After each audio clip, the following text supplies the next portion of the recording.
ધોરણ 10 સામાજિક વિજ્ઞાન। આજે આપણે પ્રકરણ નંબર 5 ભારતનો વિજ્ઞાન અને ટેકનોલોજીનો વારસો એનો ભાગ 2 એની આજે ચર્ચા કરવાની છે। સૌપ્રથમ ચર્ચા આગળ કરું એ પહેલાં આ ચેનલને લાઈક કરો, સબસ્ક્રાઈબ કરો, જેથી કરીને પછીના પાઠ પણ તમે જલ્દીથી વિડીયો દ્વારા નિહાળી શકો। આજે જે પ્રશ્ન છે એની વાત છે પ્રાચીન ભારતની વૈદિક વિદ્યા અને શૈલ્ય ચિકિત્સાની સમીક્ષા કરો। તો વિદ્યાર્થી મિત્રો, જેમ આધુનિક સમયમાં ડૉક્ટર દ્વારા આપણને કોઈ પણ રોગની સારવાર કરવામાં આવે છે, ઓપરેશનો કરવામાં આવે છે, એમ પહેલાંના સમયની અંદર વૈદ્યો દ્વારા સારવાર કરવામાં આવતી હતી। સારવાર તો સમજ્યા, પરંતુ અત્યારે જે ઓપરેશનો થાય છે એ સમય દરમિયાન પણ ઓપરેશનો કરવામાં આવતા હતા। બીજી વાત કરીએ તો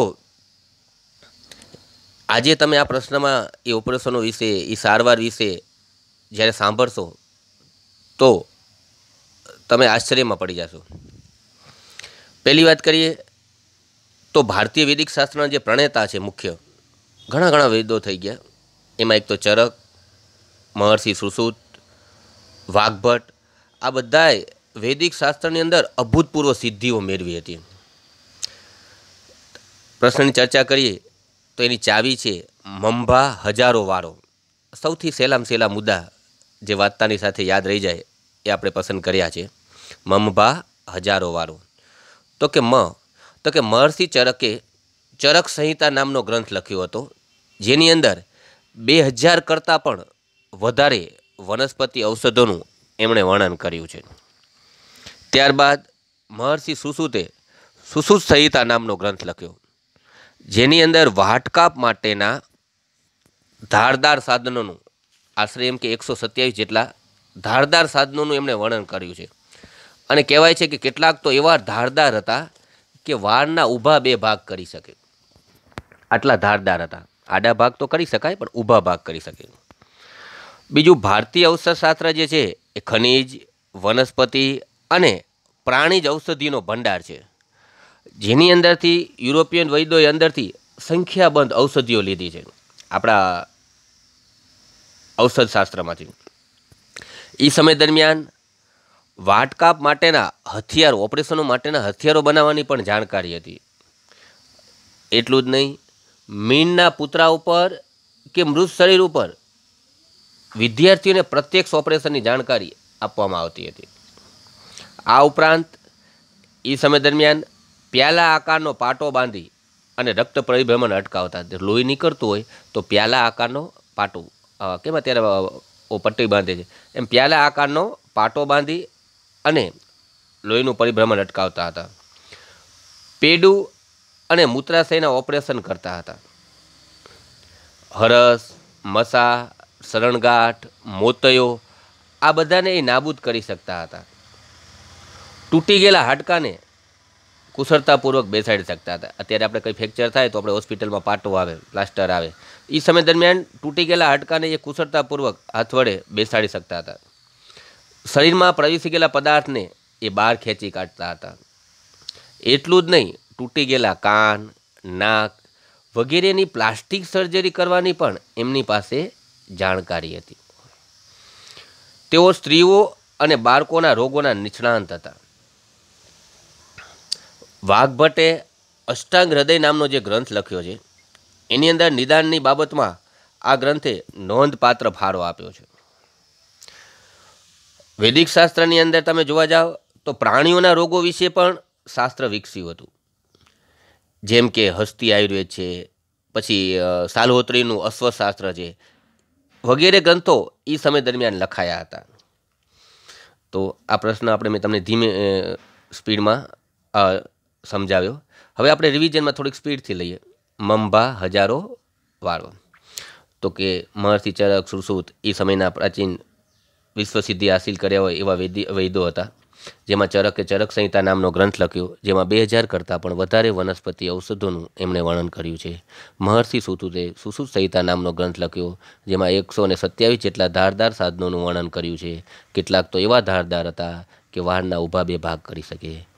ભારતીય ઔષધશાસ્ત્ર ખનિજ, વનસ્પતિ અને પ્રાણીજ ઔષધિનો ભંડાર છે. એમાંથી યુરોપિયન વૈદોએ અંદરથી સંખ્યાબદ્ધ ઔષધિઓ લીધી છે. આ ઉપરાંત એ સમય દરમિયાન દવા બનાવવાની ઝીણવટભરી વિધિનું વર્ગીકરણ પણ કરવામાં આવ્યો છે. એ સમય દરમિયાન વાટકાપ માટેના હથિયારો બનાવવાની જાણકારી હતી.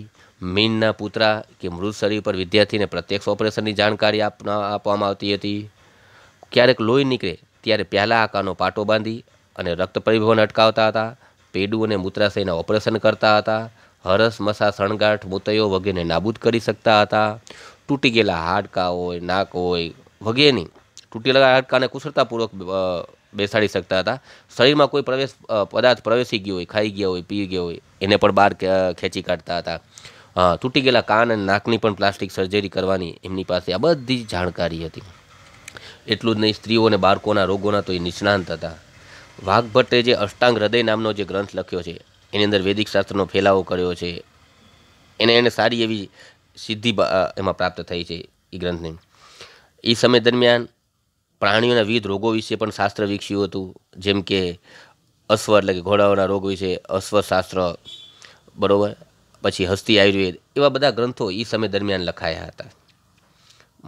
ભા હજારો વારો સરસ મજાનો પ્રશ્ન છે. આ આપણને 4 ગુણમાં પૂછાય તો પૂરેપૂરા 4 ગુણ આવે અને લખવાની તમારી સ્પીડ પણ વધી જશે. આટલા શબ્દો યાદ રાખજો. ત્યાર પછીનો જે પ્રશ્ન જે છે પ્રાચીન ભારતે ગણિત શાસ્ત્રમાં સાંધેલી પ્રગતિ, કે એ સમય દરમિયાન ગણિત ક્ષેત્રે કેવી પ્રગતિ થઈ. અત્યારે તમે જે આધુનિક ગણિત જોવો છો એની શરૂઆત ક્યાંથી થઈ, કોણે કરી? તમે જે મુખ્ય નામથી તો પરિચિત છો, આર્યભટ્ટ, જે ગણિત શાસ્ત્ર નામ તો પિતા કહેવાય છે, બરાબર. ઘણાને ગણિત 90% વિદ્યાર્થીઓને ગણિત ઓછું ગમતી હોય, એમને યોગ્ય ન લાગ્યા ગણિત શાસ્ત્રની શોધ. 10% વિદ્યાર્થીઓને પૂરા ગુણ આવતા હોય તો એમને ગણિતની શોધ બહુ જ મહત્ત્વની લાગે. અને આમ પણ દુનિયાના કોઈ પણ હિસાબો જે છે એ આ ગણિત દ્વારા થયા છે અને હવે થતા રહે છે. એટલે ગણિત એક મહત્ત્વની શોધ ગણવામાં આવે છે. આ પ્રશ્નને યાદ રાખવા માટેની ચાવી બહુ સરસ મજાની છે. આભા માંગશો 11 પામશો. ચાવી આ રીતના છે, આભા માંગશો 11 પામશો.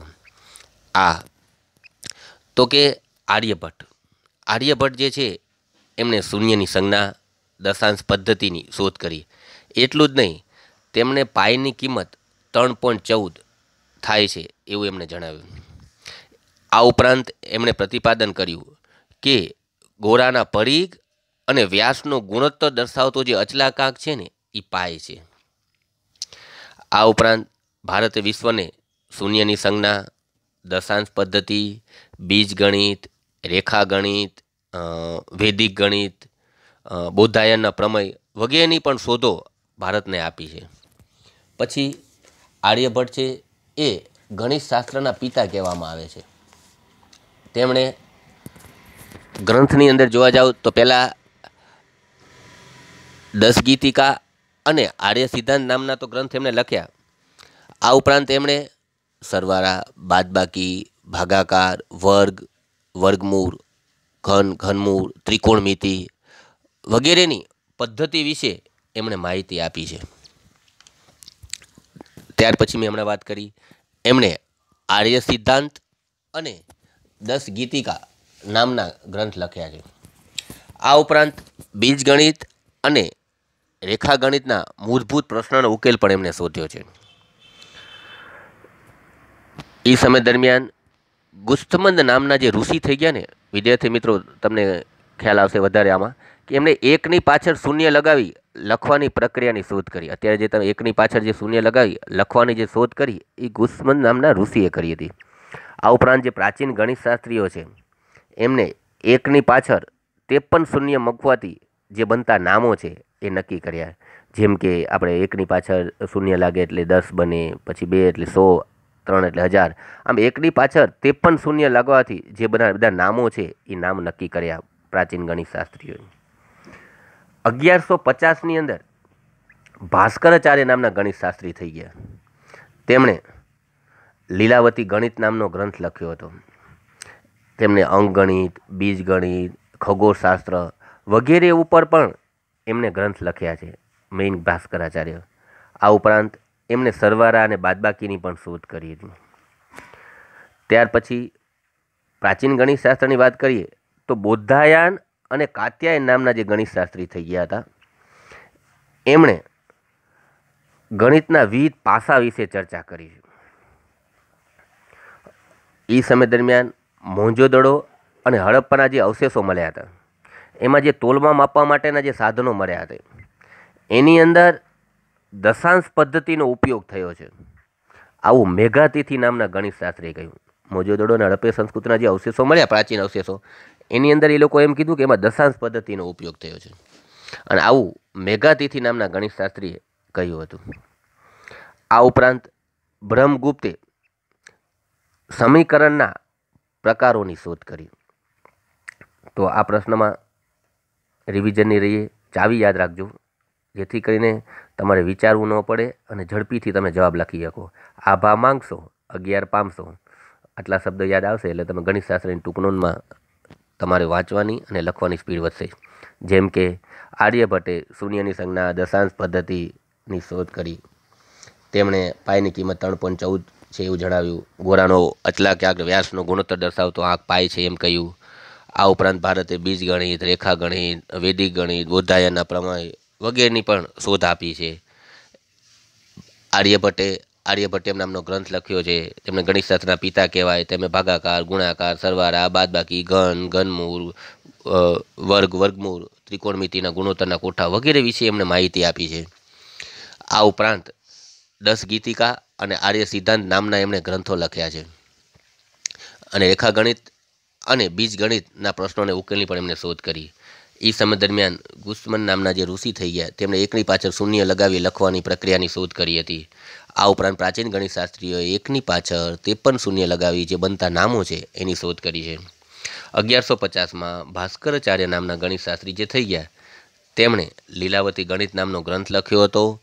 એટલું જ નહીં, અંકગણિત, બીજગણિત, ખગોળશાસ્ત્ર ઉપર પણ એમણે ગ્રંથો લખ્યા અને સરવાળા અને બાદબાકીની શોધ ભાસ્કરાચાર્ય કરી. આ ઉપરાંત પ્રાચીન ગણિતશાસ્ત્રમાં બૌદ્ધાયન અને કાત્યાયન નામના જે ગણિતશાસ્ત્રી છે, એમણે ગણિતના વિવિધ પાસાઓની ચર્ચા કરી.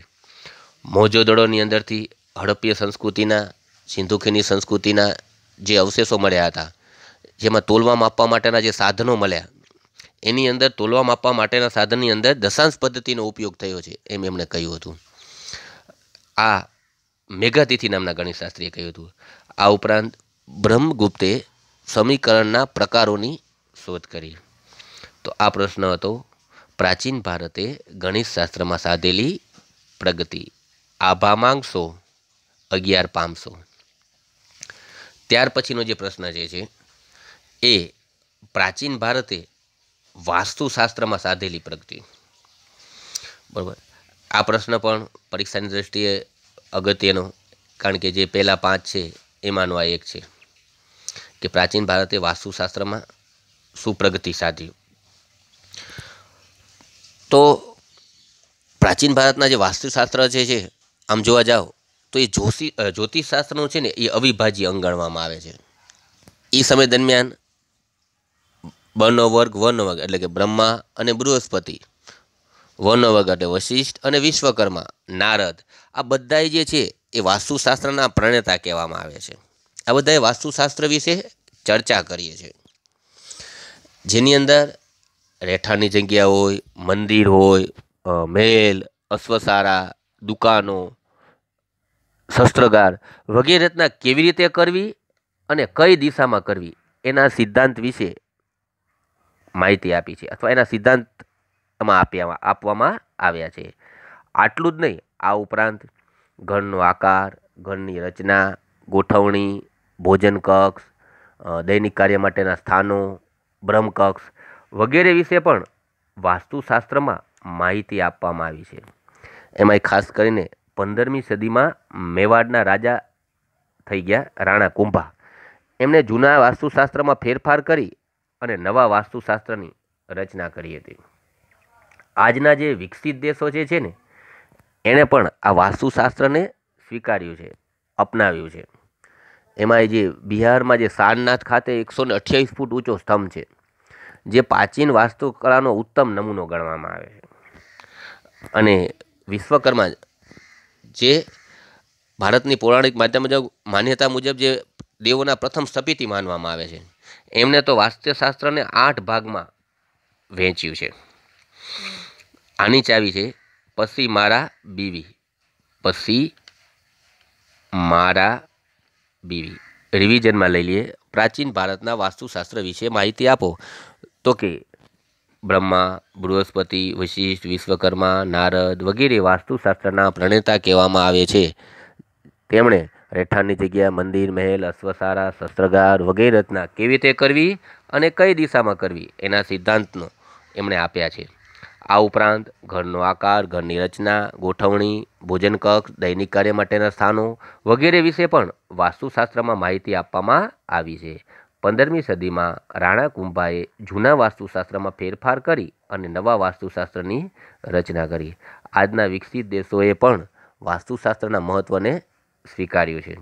ખાસ કરીને બિહારની અંદર સારનાથ ખાતે જે સ્તંભ છે, જે 128 ફૂટ ઊંચો છે, એ વાસ્તુશાસ્ત્રનો ઉત્તમ નમૂનો ગણવામાં આવે છે. અને દેવોના પ્રથમ સ્થપતિ જેને કહીએ છીએ વિશ્વકર્મા, એમણે વાસ્તુશાસ્ત્રને 8 ભાગમાં વહેંચ્યું છે. તો વિદ્યાર્થી મિત્રો, આ હતું વાસ્તુશાસ્ત્રની ટૂંક નોંધ. પાસી મારા બીવી, પ્રણેતાવાળી વાત, સિદ્ધાંત, માહિતીવાળી વાત, રાણા કુંભા, બિહાર અને વિશ્વકર્મા. એક વધારાનો મુદ્દો તમે લેવો હોય તો લખી શકો કે પેલા પ્રાચીન ભારતના વાસ્તુશાસ્ત્રને પહેલાં ધર્મની દ્રષ્ટિએ જોવાતું હતું, હવે વિજ્ઞાનની દ્રષ્ટિએ જોવામાં આવે છે. તો આ 5 પ્રશ્ન વારંવાર વાંચજો. ન સમજાણ હોય તો મને પૂછજો. ખાસ એની ચાવી યાદ રાખવાની ટ્રાય કરજો. આપણે વારંવાર રિવિઝન કરશું, તમને વાંચવાની પણ જરૂર નહીં પડે. તો આ પ્રશ્ન અહીં પૂર્ણ કરું છું. પછીની 2 ગુણના જે પ્રશ્નો, 3 ગુણના પ્રશ્નો એ આપણે પછીના તાસમાં ચર્ચા કરશું.